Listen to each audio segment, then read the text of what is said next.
আসসালামু আলাইকুম everyone, welcome back to my channel আলহিস কিচেন।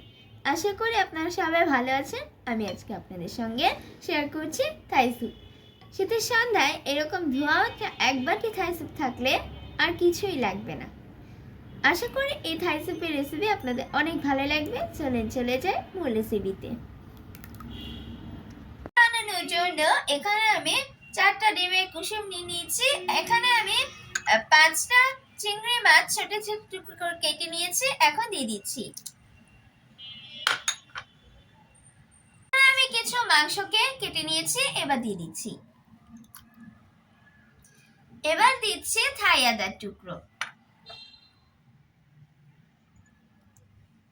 এরপর দিব লেমন গ্রাস। কাছে যদি লেমন গ্রাসটা না থাকে তাহলে আপনারা লেবু পাতাও দিতে পারবেন। দিচ্ছি পরিমাণ মতো লবণ। এখন সবকিছু খুব ভালো করে মিক্স করে নিব। দিচ্ছি 4 কাপ পানি।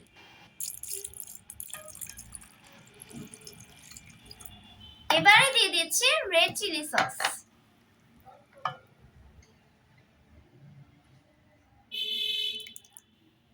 এখানে আমি কোনো মরিচের গুঁড়ো দিব না, তাই আমি এখানে রেড চিলি সসটা একটু বেশিই দিলাম।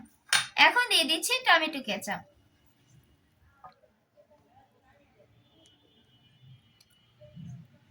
এবারে দিচ্ছি সুইট চিলি সস।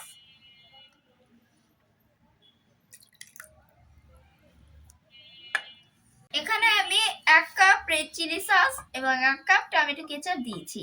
এখন সবকিছু খুব ভালোভাবে মিক্স করে নিব। দিচ্ছি 1 চামচ ফিশ সস। এবারে দিচ্ছি 2 টেবিল চামচ সয়া সস।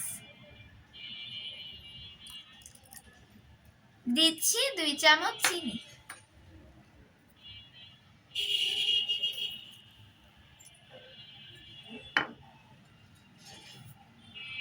টেস্টিং সল্ট এবং দিচ্ছি সাদা গোলমরিচের গুঁড়া।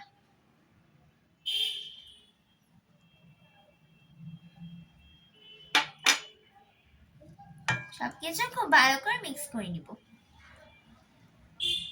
স্যুপটাকে চুলায় বসিয়ে দিব। একটি বাটিতে 4 টেবিল চামচ কর্নফ্লাওয়ার নিয়ে নিয়েছি। এখানে দিয়ে দিচ্ছি 1 কাপ পানি। এটাকে গুলিয়ে সাইডে রেখে দিব।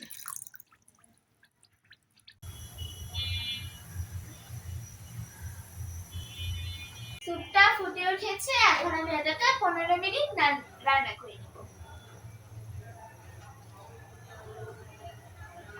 15 মিনিট পর এখন আমি দিয়ে দিচ্ছি আগে থেকে গুলিয়ে রাখা কর্নফ্লাওয়ারের মিশ্রণ।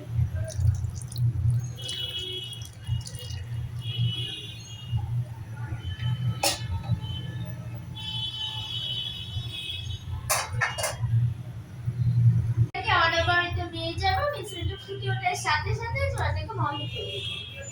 বন্ধ করে দিয়ে এখন আমি এখানে লেবুর রস দিয়ে দিচ্ছি। লেবুর রসটা শেষে দিলে খুব ভালো একটা স্ট্রং ফ্লেভার পাওয়া যায়।